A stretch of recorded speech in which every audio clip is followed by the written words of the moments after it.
Amém? Nós vamos ler 1 João, capítulo 5. Você pode abrir a sua Bíblia lá.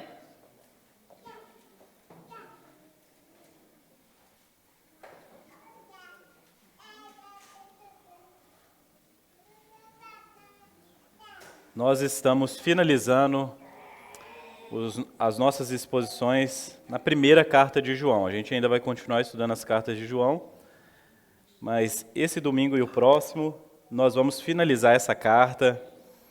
E como foi bom a gente poder caminhar até aqui, poder falar de tantos assuntos relevantes para a vida da igreja, para a nossa vida de fé, para a vida cristã. E eu acho que o texto de hoje ele tem tudo a ver com, como disse o pastor Everton, com o nosso momento aqui de confissões de fé, com o nosso momento de batismo.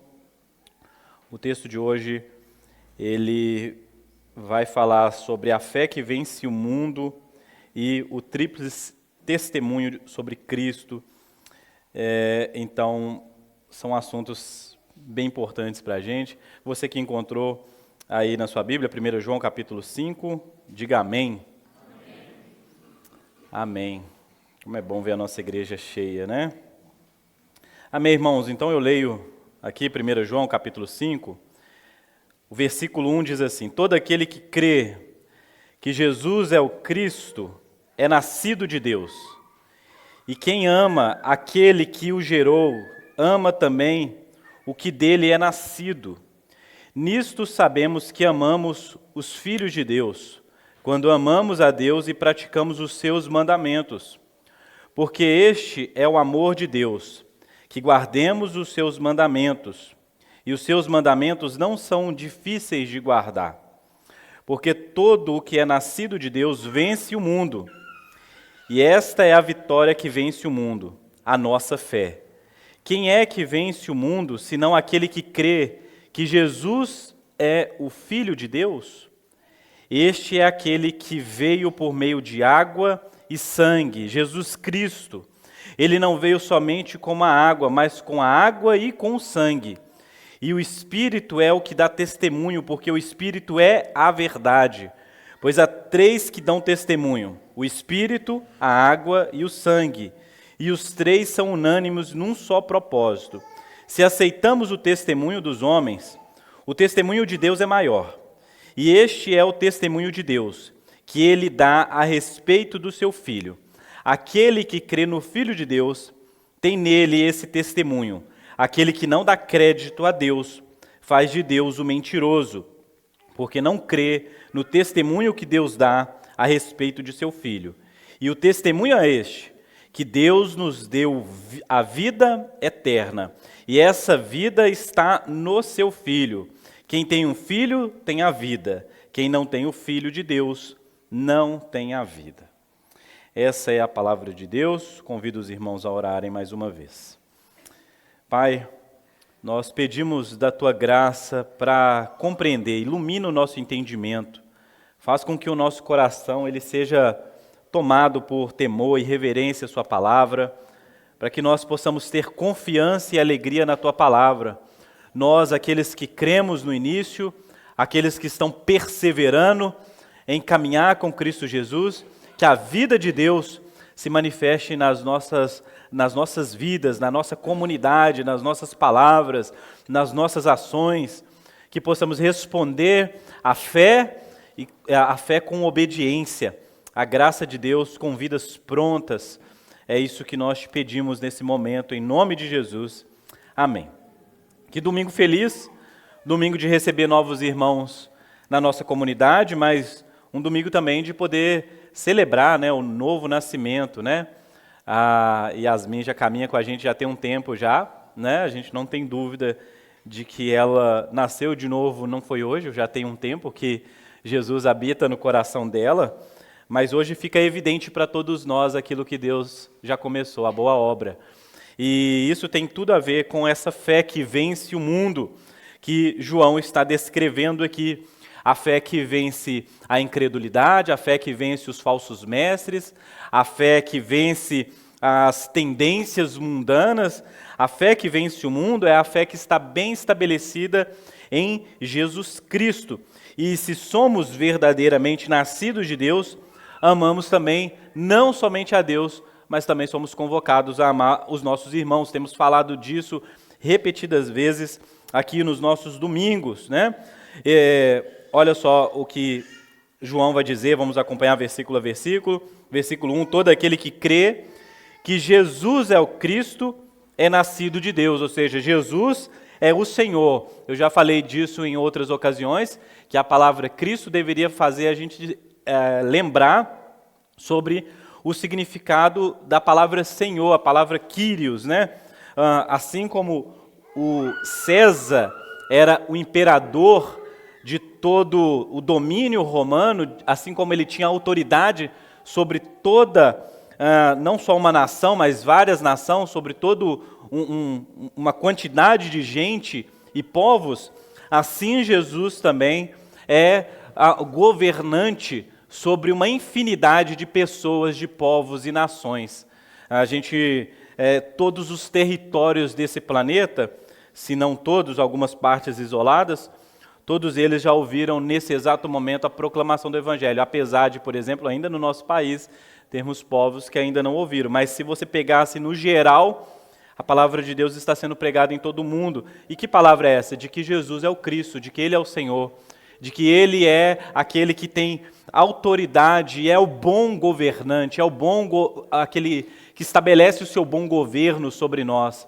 Se muitas pessoas colocam as suas esperanças em tiranos, presidentes, reis e outros, a nossa esperança está no Senhor, que é Jesus Cristo, aquele que é nascido de Deus, o Deus que veio em carne. E quem ama aquele que o gerou também, gerou também o que dele é nascido, também deve amar aquele que dele é nascido, ou seja, amar a Deus significa amar aquelas pessoas que Deus ama. Isso não pode haver essa divisão. Nós devemos amar o corpo de Cristo, nós devemos amar os nossos irmãos, não só da nossa congregação, mas aqueles irmãos que invocam o nome de Jesus, como aconteceu nessa manhã, aqueles irmãos que passaram pelas águas. Independente da denominação, se eles são de igrejas reformadas, ou igrejas pentecostais, batistas, presbiterianas, não importa. Onde o irmão invoca o nome de Jesus como seu Senhor e Salvador, ali está o nosso irmão, ali está parte da família de Deus, e nós devemos então amar esses irmãos também, nós devemos nos esforçar para encontrar esse ponto de unidade e que a gente possa realmente transformar toda a nossa admiração que nós temos a Deus, todo o nosso amor que nós temos a Deus, nós devemos também transbordar na vida desses irmãos também. Amém, irmãos? Nós não podemos ser aqueles tipos de pessoas que, ao se sentirem estranhas com outras denominações, com certas culturas, a gente fique, quem sabe assim, oriçado e busque atacar os irmãos, quando o assunto, na verdade, não é a verdade de Deus, a palavra de Deus. Se as nossas diferenças não forem a questão da verdade de Deus, for questão de costume, cultura, nós devemos ser amigáveis com esses irmãos. Lembre-se disso, muitas vezes nós estamos nos dividindo, não pela busca da verdade ou não, nós estamos nos dividindo por questões de estilos musicais, vestimentas, formas de culto, e a gente precisa entender que existe um ponto de convergência entre todos os filhos de Deus, e esse ponto é a verdade de Deus, onde a verdade de Deus é pregada, é crida, onde Jesus é proclamado como Senhor e Filho de Deus, ali há a família de Deus, há irmãos e irmãs, e nós precisamos ter então essa postura de amor, porque Deus, Ele se importa com isso. Ele se importa como nós amamos a Ele e como nós amamos também os filhos dEle, aqueles que nasceram dEle. Versículo 2, nisto sabemos que amamos os filhos de Deus, quando amamos a Deus e praticamos os seus mandamentos. Quando nós olhamos para a lei de Deus, quando nós olhamos para a palavra de Deus e nos submetemos a ela, quando nós respondemos ao Evangelho com obediência aos mandamentos, ou seja, a obediência à lei de Cristo, nós automaticamente estaremos também exercendo o amor ao próximo, porque essas leis, elas não têm a ver somente com a nossa vida com Deus, mas também com a nossa vida com os irmãos. Há um relacionamento horizontal e vertical que nós precisamos fluir no amor de Deus, nessa fé que nós estamos estabelecidos. Então, o cristão maduro, ele precisa se desenvolver de tal forma que ele cresce em amor a Deus e amor aos próximos, e essa é a marca da verdadeira maturidade. A gente vai olhar outras marcas da verdadeira maturidade aqui. Olha só, o versículo 4. Porque todo que é nascido de Deus vence o mundo, e esta é a vitória que vence o mundo, a nossa fé. Quem é o que vence o mundo, senão aquele que crê que Jesus é o Filho de Deus? Lembrem que esses irmãos aqui, a qual João está escrevendo, foram atacados com falsos evangelhos, falsas doutrinas. Pessoas tentaram tirar a glória de Jesus, transformando Jesus em um espírito, um fantasma, ou transformando ele em um homem qualquer, um homem que não fosse divino. Muitas são as heresias que se infiltram no meio evangélico, que tentam ofuscar a glória de Jesus. Você lida com isso na internet, você lida isso com músicas, você lida com isso com outras pessoas que se dizem cristãs. O tempo todo nós somos atacados. O mundo ele tenta de alguma maneira entrar dentro da igreja, entrar dentro das comunidades e dissipar a verdade. No entanto, o verdadeiro cristão vence o mundo por meio de uma fé firme, uma fé convicta, uma fé bem fundamentada em Jesus Cristo. Essa é a fé que vence o mundo. Você deseja vencer o mundo? Então, tenha Jesus como o seu Senhor, Jesus no trono do seu coração, Jesus como fundamento da sua vida. Obviamente, você precisará conhecer a verdade, você precisa conhecer o Evangelho e, obviamente, a vitória do cristão é a vitória daqueles que permaneceram. Tantas coisas aconteceram com a gente nos últimos anos, tantos altos e baixos, esfriamentos espirituais, às vezes pessoas trocaram de igreja, tiveram decepções, talvez você teve que mudar de uma cidade para outra, e se isso não aconteceu com você, se você ainda não ficou doente, se você ainda não passou por um período de esgotamento ou esfriamento, alguma dessas coisas, provavelmente isso ainda aconteça com você se você permanecer vivo, né? Porque a vida é assim, a vida ela é cheia desses inimigos da fé, certo? Mas quantos de nós passamos por esses momentos, por esses inimigos e permanecemos confiantes? Você está aqui. Eu converso com algumas pessoas e ao ver a história dessas pessoas, eu percebo que elas são verdadeiros vitoriosos, campeões. São pessoas que estão firmes em Jesus. Chegaram até aqui, não abandonaram. Sofreram ataques violentos na mente, sofreram ataques violentos à sua fé. No final, elas disseram, eu perdi quase tudo, mas a minha fé em Jesus eu não perdi. Ela está guardada. Essa é a vitória que vence o mundo, a nossa fé. Quem é que vence o mundo, senão aquele que crê que Jesus é o Filho de Deus? Esse é o Deus que você serve. Esse é o Jesus que você serve, é o Jesus que você canta. É o Filho de Deus.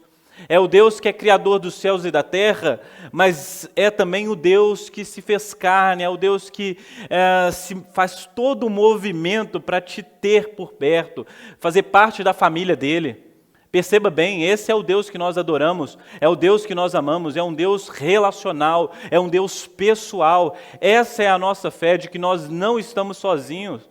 O nosso Deus não é um fantasma, um espírito distante, não é uma força mística que você nunca pode conhecer. Pelo contrário, o nosso Deus é um Deus real, é um Deus que deseja essa igreja, deseja os seus filhos, deseja uma comunidade e já começou uma boa obra em nós.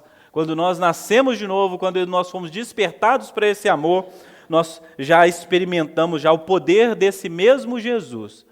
Perceba bem, se Jesus é poderoso para te salvar, te tirar das trevas, das garras de Satanás, do inferno, esse mesmo Jesus não vai te abandonar.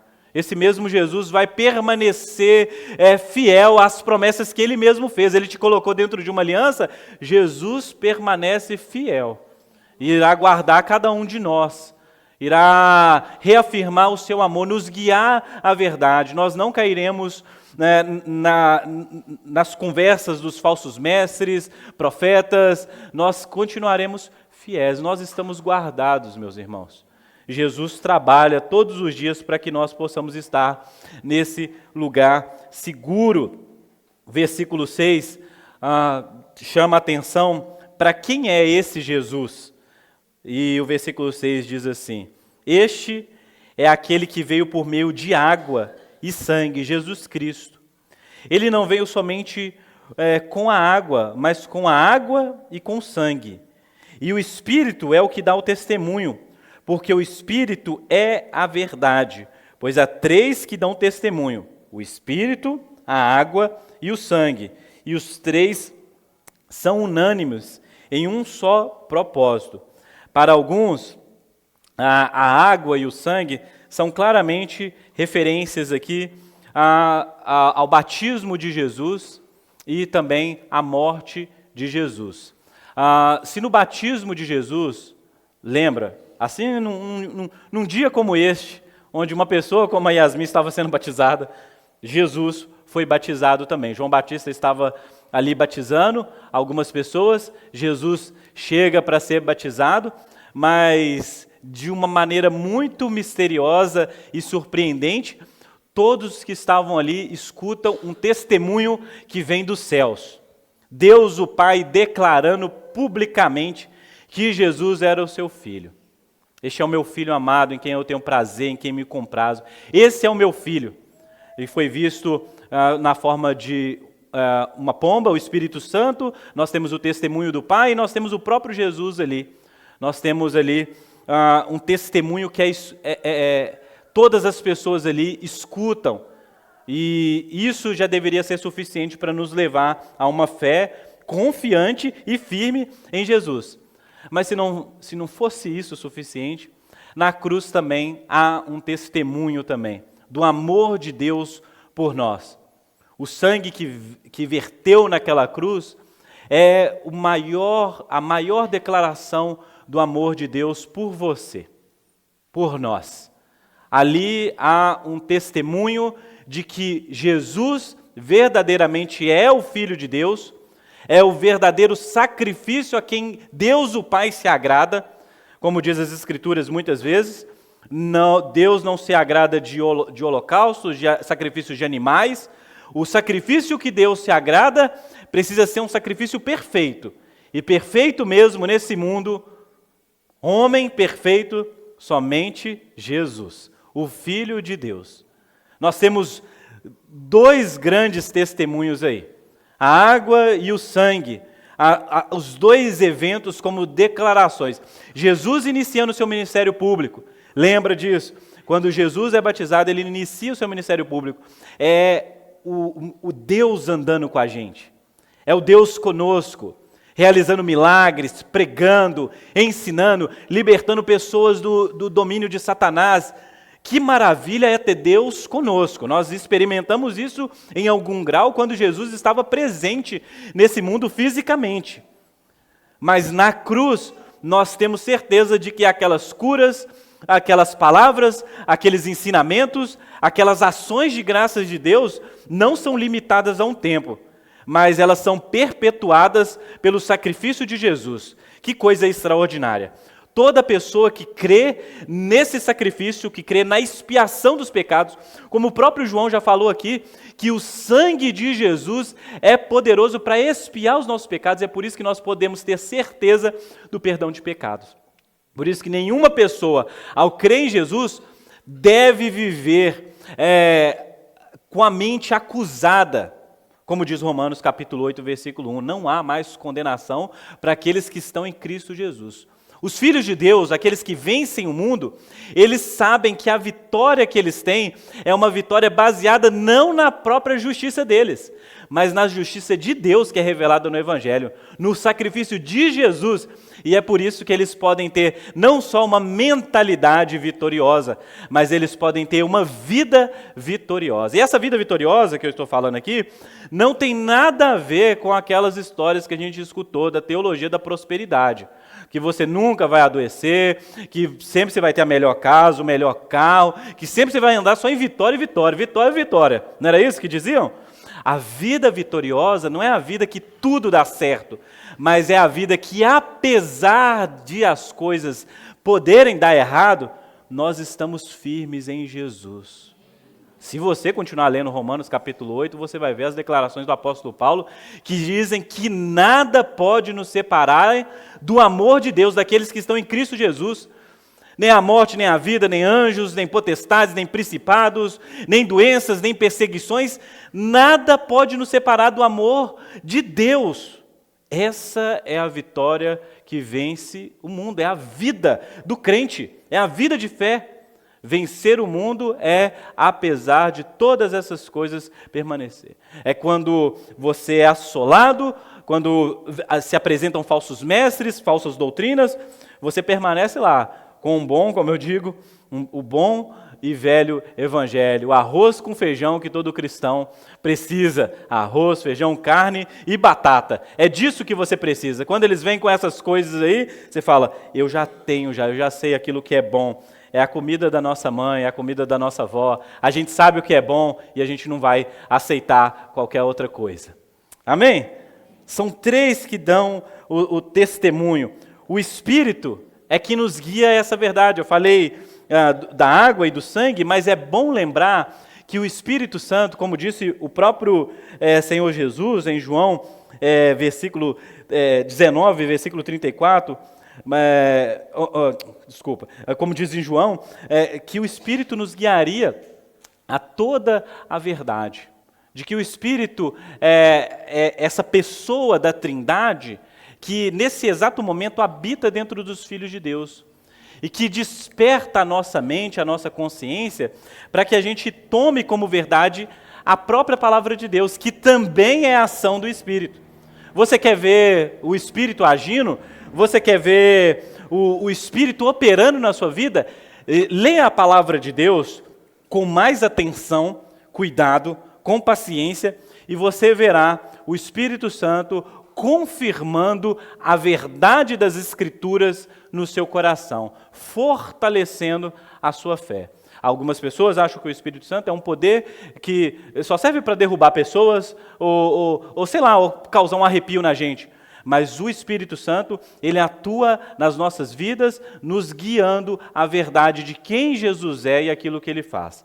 Nos guiando a um testemunho cada vez mais convicto, mais fortalecido da obra de redenção de Deus. Essa é uma das obras do Espírito. E talvez a gente poderia destacar como a principal. Se há algo que o Espírito Santo tem prazer em fazer, é apontar para a glória de Jesus e a glória de Deus o Pai. Se Jesus tem um prazer enorme em obedecer às ordenanças, ao propósito, bom propósito do Pai, o Espírito Santo tem o maior prazer de levar pessoas a crer em Jesus Cristo, de quebrar as barreiras do nosso coração, de derrubar os muros, de iluminar o nosso entendimento. Então, há um testemunho tríplice sobre Jesus. João faz as considerações, versículo 9. Se aceitamos o testemunho dos homens, o testemunho de Deus é maior. Se quando uma pessoa chega para a gente e conta uma história, e a pessoa fala, pode acreditar porque eu estava lá, e a gente acredita, alguém escreve um livro, você lê um livro de história, o cientista ele faz as contas lá e ele fala assim, eu fiz as contas, o matemático, o cara que fotografou lá o planeta, a estrela, ele falou, tem uma estrela nesse exato momento nascendo, ou explodindo, ou morrendo, sei. A gente vai lá e crê. A gente toma como verdade o testemunho dos homens. Se você acredita na palavra dos homens, o testemunho de Deus sobre Jesus é maior. é maior. Você deveria crer nisso com muito mais firmeza ainda, porque não é homem que testemunha sobre essa verdade. Se você crê quando alguém pregou o evangelho para você, se quando um pastor está aqui falando, quando você está tendo uma aula no seminário e o pastor usa lá de lógica, o professor usa de lógica, de argumentos, você lê um livro e você fala assim, agora eu estou convencido porque esse livro me explicou. Se você crê quando um homem te ensina, creia então porque Deus declara que Jesus é o Filho dele. Creia quando Deus deixa claro a mensagem do Evangelho para nós, quando esse testemunho vem dos céus, quando o próprio céus testifica a respeito da obra de Jesus. O testemunho de Deus é maior. E este é o testemunho de Deus, que Ele dá a respeito do seu Filho. Aquele que crê no Filho de Deus tem nele esse testemunho. Interessante porque aquele que crê no Filho de Deus tem nele esse testemunho, aquele que não dá crédito. Perceba bem a diferença entre a palavra crer e dar crédito. Eu expliquei isso aqui no domingo passado. Dar crédito é como se você pegasse o seu dinheiro e investisse em alguém. E você fala assim, eu não vou investir em qualquer coisa, eu vou investir em um lugar seguro. Muitas vezes a gente até imagina um retorno. Mas nós não investimos a nossa fé em algo vazio, alguma coisa que poderia nos causar certos prejuízos. Quando nós cremos no Evangelho, nós estamos dando a nossa vida, nós estamos depositando toda a nossa esperança, segurança, todo o nosso amor em um bom tesouro, em algo que vale a pena. E se vale a pena, nós cremos que nós teremos retorno. Qual é o retorno? Vida eterna, comunhão com Deus, perdão de pecados, remissão, expiação, tantas verdades que são apresentadas no Evangelho. Você precisa vir mais cultos para poder escutar todas elas, né? Versículo 10. Aquele que crê no Filho de Deus tem nele esse testemunho, aquele que não dá crédito a Deus faz de Deus um mentiroso, ou seja, não crer em Deus é falar para Deus que ele é um mentiroso. Versículo 11, e o testemunho é este, que Deus nos deu a vida eterna, e esta vida está no seu Filho. Quem tem um filho tem a vida, quem não tem um filho não tem a vida. Aqui nós chegamos em um cenário mais dramático, que a gente nunca pode esquecer, de que há pessoas que escutarão o Evangelho e não darão crédito. É a parte triste de você pregar o Evangelho e você evangelizar pessoas, e que há pessoas que rejeitam a verdade de Deus e continuam rejeitando até o fim da vida. Porque é bem verdade que eu também já rejeitei a palavra de Deus. Teve um período da minha história que quando eu escutava a respeito do Evangelho, eu achava que isso era coisa de... Não, isso não é gente inteligente não crê numa coisa dessa. Ficar rejeitando a pregação do Evangelho. Eu não gostava de crente, eu não gostava de ler a Bíblia, eu não sentia prazer ao estar numa pregação. Eu ficava viajando, entrava no ouvido. Eu também fui assim. No entanto, pela obra do Espírito, eu fui convencido de que essa verdade não era só essencial para a minha vida, mas era também amável, era algo que eu deveria me apegar e amar. E desejar, e desfrutar, e ter prazer nessa palavra. A ponto de que existem algumas pessoas no nosso meio que são pessoas que escutam a pregação aqui e chega em casa e escuta a pregação de outra igreja, de outro pastor, e a pregação do passado. Eu falo, você não cansa não? Não cansa, por quê? Porque tem prazer em escutar a palavra de Deus, a verdade, nasceu de novo, entendeu? Não é que você não faz isso, você não nasceu de novo não. É que alguns irmãos... Eles estão como alguém que está com fome, né? Você já escutou a pregação tal? Aí tem gente que é tão ansioso que a pessoa fala assim, eu vou te mandar a pregação, e a pessoa não vai depois, ela quer na hora, não, deixa eu ver então. Curiosidade, ela quer a verdade de Deus. Isso deveria ser bom, em algum nível a gente deveria ter esse desejo de escutar a palavra de Deus. No entanto, outras pessoas não fazem nem questão. Nem de presencialmente, nem online, nem esse corte, nada. A palavra de Deus para algumas pessoas ela continua sendo rejeitada, e se essas pessoas não forem guiadas pelo Espírito à verdade, chegarem ao fim da vida delas e elas haverem rejeitado a Deus, a gente pode dizer que essas pessoas então não terão a vida eterna. essa questão de eternidade é muito interessante para nós, para eu finalizar aqui, não delongar muito. Todos nós viveremos eternamente. Isso aqui você precisa ter essa ideia. Todos nós vamos viver eternamente. Nós aqui viveremos eternamente no que a Bíblia chama de vida eterna, vida no reino, vida com o Senhor, novos céus e nova terra, a realidade maravilhosa que está reservada para a gente. A gente acredita que esse universo passará por uma transformação na vinda de Cristo. Enquanto isso, nós já experimentamos, né, centelhas dessa vida eterna com Deus. No entanto, outras pessoas também viverão eternamente. No entanto, debaixo de condenação eterna por terem rejeitado a Deus. Não pode tirar essa mensagem do Evangelho. De que há pessoas que irão convictas ao inferno, irão orgulhosas ao inferno por terem rejeitado a Deus. Talvez pensarão, agora não dá mais tempo, mas você pode ter certeza que essa pessoa fez suas escolhas, ela permaneceu, ela escutou a palavra, ela rejeitou a palavra, ela não deu crédito à palavra de Deus. Que você não seja esse tipo de gente nessa manhã. Ao escutar tantas vezes, ao não só escutar a palavra com os seus ouvidos, mas ver os frutos dessa palavra na vida de uma pessoa que foi batizada aqui. Ao ver alguém passando pelo batismo, você deveria pensar nas consequências que crer no Evangelho leva uma pessoa, a ponto dela testemunhar publicamente que ela morreu para o mundo, para o pecado, e nasceu para Deus, e agora o Espírito Santo habita dentro dela. Olha a consequência do Evangelho. E de que esse batismo, como diz, vale lembrar em dias de batismo, né? Que o Lutero dizia, né? Toda vez que você acordar pela manhã e lavar o seu rosto, lembre-se do dia do seu batismo, para que você lembre de onde você foi tirado, da salvação que Deus te deu. Coisa extraordinária, não é? Que você possa ser essa pessoa que celebra, ter essa fé que vence o mundo, uma fé que é firme, que rejeita os falsos ensinos, uma fé que confia diariamente nas promessas de Deus, nas palavras de Deus. Você é esse tipo de gente que faz Deus, que confessa que Deus é verdadeiro, que você possa ter essas convicções.